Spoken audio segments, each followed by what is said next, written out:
Hello out there in YouTube land. This is introductory to whoop ass. As my channel promised, we're gonna learn some martial arts. So I'm warming up, right? So here we go. When you begin martial arts, fighting, whatever you want to call it, the stand-up game, hitting, right? Your coach is gonna tell you that you have a jab, a cross, a hook, right? Good for you, right? So they're gonna teach you very textbook stuff, and it's really good to learn the textbook at first, like keeping your hands up like this, keeping one hand always glued to the other side, right? I'm gonna show you some intangibles, okay? So let's just warm up on the bag, right? So I'm being lazy, it's fine, it's a warm up. Generally my hands should be glued here, yeah. So when you're throwing a jab, assuming you're kind of tall like me, if you're gonna stand really bladed like this, right? This alone doesn't have any power. You have to step into it. Imagine like a fencer's sword, right? So if I'm gonna be very at a side like this, so boom. So that kind of went flying. It's because I stepped into it, my back leg, okay? Now, with jabs, you can always fake, right? So I'm a little bit taller than the shorter you are, you're more than likely gonna start squaring up a bit. And if I'm gonna box a taller dude, instead of throwing a lazy jab like this, it's more gonna look like this.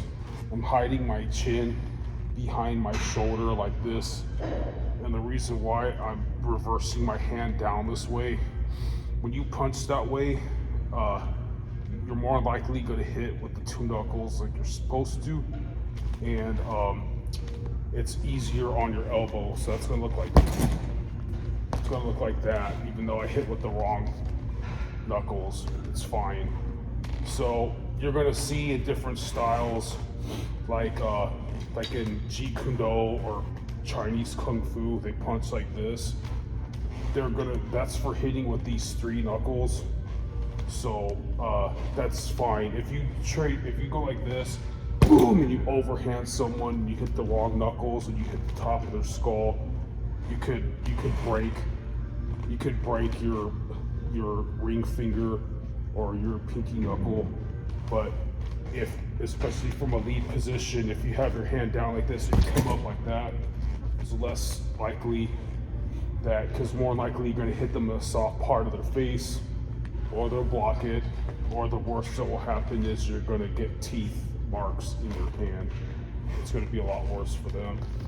So anyways, so to put another tip for hitting harder is, there's this one coach one time, right? So he's like this, face the punching bag, and he's like, put your hands in your pockets, okay? So put your hands in your pockets, and he goes, hit the bag. No, I said, don't take your hands out of your pockets. So what he means is throwing your shoulder.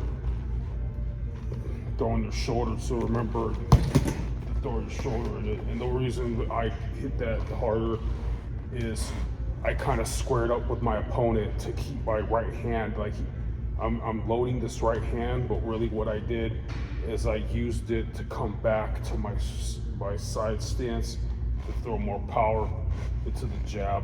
So again, with jabs, you're either gonna step into it, or I'm gonna show him my right hand. See, like right now, I'm covering this rib. This is the Philly show with Floyd Mayweather. So I'm guarding this rib. My shoulder is protecting my chin. And my right hand is guarding for hooks or to parry. So if his jab comes in, I'm going like this. If his hook comes in, like he's gonna, he jabs at me, I'm gonna deflect it. Basically deflecting it, what I would do is hopefully I'm gonna catch it with my palm, because these gloves are small, and push it away, right? Which is also how people can fake you. They fake a jab, so you go like this, and they really came with the hook, like boom. So this is already online. And this is how I roll when I'm about to get close. I usually come like this, getting ready to block. This is how I block jab. This is how I block the hook. I'm open for an uppercut, right? Not everybody's that smart. And then they try to hit my spleen. I'm gonna basically block it with my forearm and step back like this. Sometimes you even feel the punch and kind of roll with it, like that, and then you swat it away. It's fine. You can take a few of those if you're in good shape, but it's not good to get hit in the mouth. So I'm covering this rib, this shoulder's guarding my chin. This is watching out for this right here can deflect their jab. If they throw an overhand, you can try to meet it like that, or you can just kind of roll back and watch next time I should be showing my feet. But so if they come with the overhand, kind of like this, and some people are so badass, they'll roll with it and come back and punch. What I would do is just let them waste the energy. I would just block it, deflect it. I'm usually the taller guy, so what my game is I like this wide open space right here. I try to bait them to come in, and then I try to come at angles. And remember, it's going to depend a lot on how they're standing or what I'm going to do. Like if they're this way, I always circle this side. If they're that way, I'm going to come in and try to hit them in the grill this way. If they're this way, I'm gonna keep pawing this hand down, that lead hand down. They don't know if I'm going to the rib or spleen. They don't know if I'm gonna go high. I circle, pat that hand down.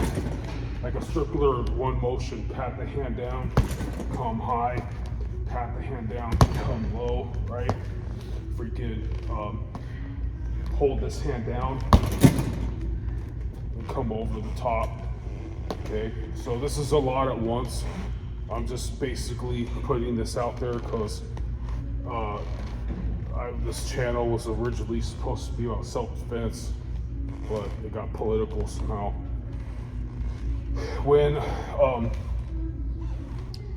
If you're not ready to engage, so I'm fighting you this way, right? And you don't really have a game plan yet. If you want to stay clear of my right hand, I would circle this way. Even though, yeah, they might be able to cut you off or whatever, footwork's another video. But if you're not ready to engage yet, stay away from this hand. Or you can come in and jab and get the fuck out. Because most likely, it can depend, at least with southpaws. This is gonna be the guy's southpaw. If I step in this way, I'm just gonna throw a jab and get the fuck out, because he's gonna try to throw his rear cross. So what that would look like is I'm moving on the inside of the foot, the outside foot of the southpaw. I'm gonna move in here, throw a jab and step back out. So it's like, I cut to the inside, I step forward and I jab, I step back, I step my left foot this way, outside his front right foot, and circled to keep maintaining that distance. So, and if you're the shorter fighter and if you're stronger, I like this guard right here, right? So my right hand is only a blocking weapon. It's not, if I block and hit them, it doesn't have a lot of power. But what might have a lot of power is I can still throw a decent flicker jab with my left, come here and like block whatever their lower hand or something, or if they didn't throw anything yet, you could come up. That always lands when I was sparring, whatever. Coming here and coming up, it's coming up through their defenses, and you can, so from here or leaping into it, and so here, hooking, and then when they start fighting you back, so their right hand's coming here, this is their right hand gonna hit me, block it and hold it. Block it, come in and hold that arm, and then Hopefully this one goes underneath their other arm. I just switched my stance and used my strength to start doing some judo, which is a different video. Anyways, so back to warming up. I'm being lazy because I'm just warming up, throwing my body weight into this jab, throwing this body weight into my jab, throwing my body weight into my jab, shoulder. A lot of people say do it like this. This other shoulder comes back, so that this goes like this. Hey, so throwing these lazy jabs. Right, I'm being really loose, and then I flex the muscle, loose, flex the muscle, right? And then I'm assuming it's a southpaw. They're doing this, pat their hand down, push their hand down, push their hand down while coming at the same time, coming over right into the groove. Now, if he's orthodox, and he's like this, I'm patting this hand down. That's different because I'm gonna be patting this hand down this way. So sometimes when their hand's like this, I'll pat it down this way. I'm throwing jabs, throwing jabs, throwing jabs. And at one motion, instead of throwing the jab, I'll push that hand down. So they're like this, putting off balance. So step in, instead of jabbing, push that hand down. Flip the face with the lead roundhouse kick. That's kind of advanced. You need to be wearing the proper gear, like shorts, and it's hard to do if there's a street fight. So pretty much when they're southpaw like this, if I'm not really ready to engage, I will step outside this hand, because this right hand is not going to have a lot of power because it's trying to chase and find me while I'm going this other way to this left. So stepping outside, remember where their feet is. I'm going to step outside that foot and try to jab to the spleen. I don't want to get cornered here, so I might come back out, retract my foot, step my foot that way, come here, work the inside or feint to the inside. Maybe he comes forward and I'm not ready to charge yet, so he's coming forward. So again, I'm going to get outside of his right hand because I don't have really a game plan yet. So I step this way, he's starting to come here, so I might look at this little giddy up. See that? It's kind of like if you were going like this, but sideways to get outside of his lead foot. Now when I go like this and skip this way, this is a little risky because you're not really supposed to cross your feet, but you could just do, like, start doing this and walk, just walk smooth. But another video I might show this little trick. I went here and stepped forward and went like that. That's kind of advanced. If you do that though, make sure your shoulder, you're kind of stepping here. Now you're off balance. They hit or kick you, yes, you will kind of fall back, and that's why I'd rather get away first before that happens. But nonetheless, circling away from his power hand and going, doesn't know if I'm gonna go low or high. Low or high, step back in, come through his defense. Doesn't know if I'm gonna go low or high, low or high. Then maybe step here in one motion, patting this hand down. So he thinks I'm jabbing, but I really pat that hand down, came over the top.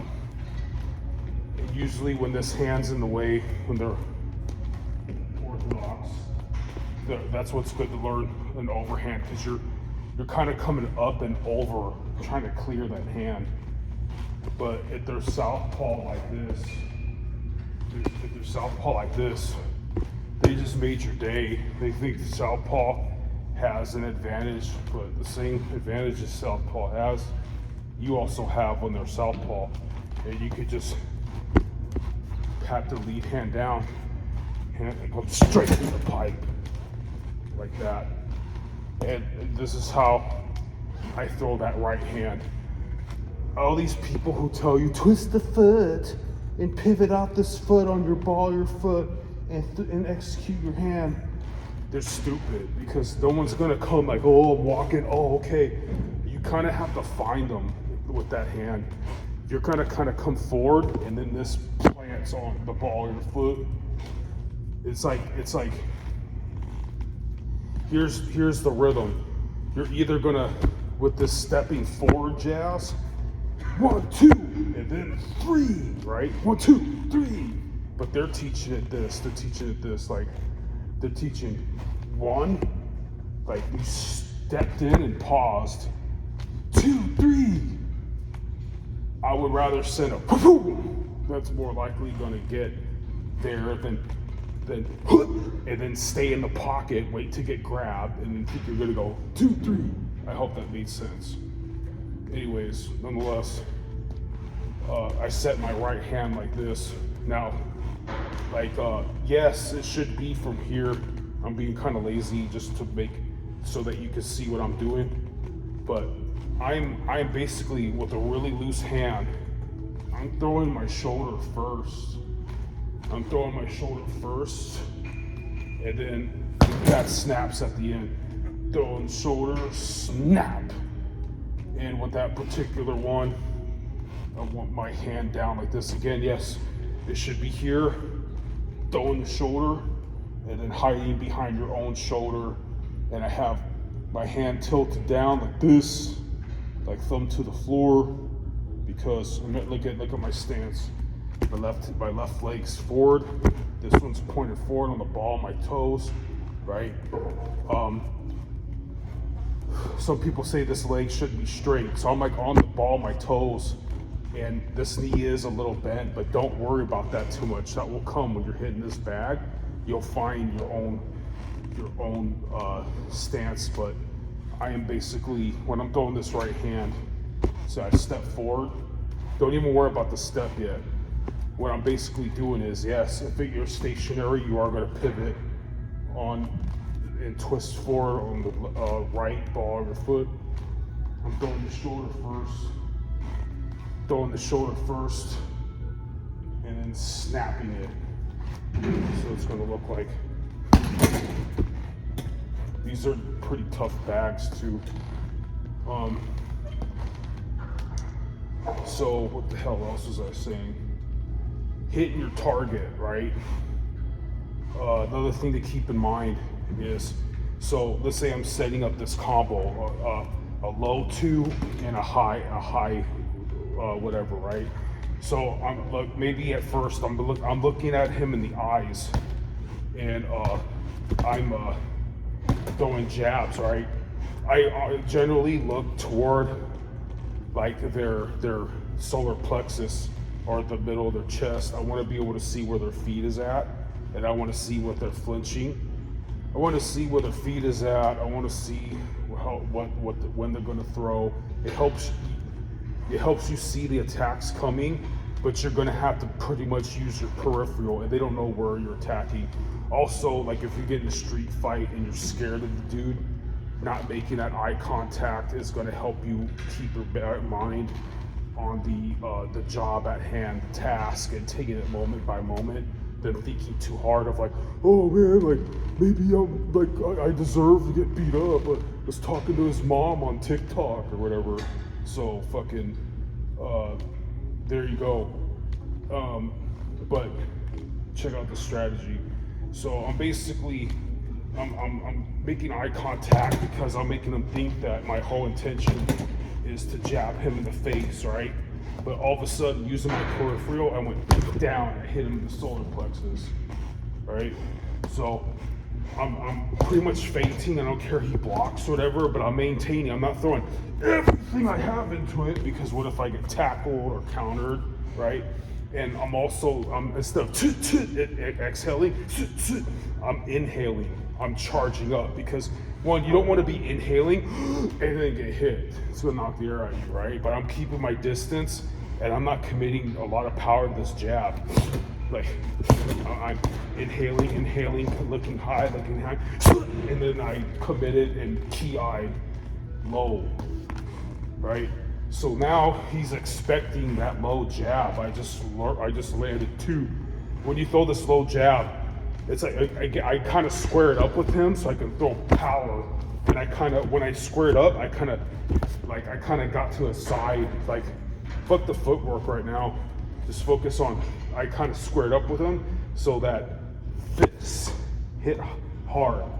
Now when you do that, see if he's like this, I kind of circled this way because if I just stood right there, I don't want to get kicked in the face. So I'm kind of getting away from this left leg and I kind of circling. And when I saw my moment, boom, I hit low. And then you can also, when you do that and you're afraid to get kicked in the face, you can also, it's kind of hard because you're going like this and twisting this way, but at the same time you're ready to go like this, or like this to guard your face. Don't forget, sometimes, I mean, yeah, you're gonna throw maximum power here, but remember, you can go like this sometimes, guarding your face like this. I utilize cross block. So I've been throwing these low jabs, right? And looking high, and hitting low. Then all of a sudden, I'm gonna start looking low, and I'm gonna start looking at his solar plexus like I'm being confident in that move. So he doesn't know I'm gonna go high, low. I've been committing to the low. So you're gonna look low. Watch this. Look low to fake this so his hand comes down, and then coming over the top. That will be another video. That was an overhand. The reason why I use an overhand, these swings have more accuracy. You can't just walk to somebody and go like that. They're gonna poof. They're telegraphed. But I hit it. I hit it by coming down first, getting this guard low, and then boom, coming over the top like that. And these are more accurate. Since I was focusing on here and I only have my peripheral, because what if you went like this and you try to be accurate like that? You can do it. But this is definitely gonna hit something. So I faked low. I went boom with the overhand. And overhand will be a different video. Like basically, the typical overhand is basically it's a cross, and it naturally is going to come down, knuckles facing down, because you're taking your head offline to not get hit. Boom. So it looks like a swing, but it was a straight punch. Just you took your head off the line. And then there's overhands where you really are looping it. Tim Weatherspoon is my favorite boxing coach, and he was saying that, I'm not quoting him verbatim, but when you loop it, it's always going to have power. When you loop it, it's a less perishable skill. Learning how to knock the guy's brain, that accuracy and all that, that's a perishable skill. You have to sharpen that tool all the time. But anybody can freaking swing. So anyways, the channel might get better and I'll be training better or whatever. So I would follow me. Have a good day.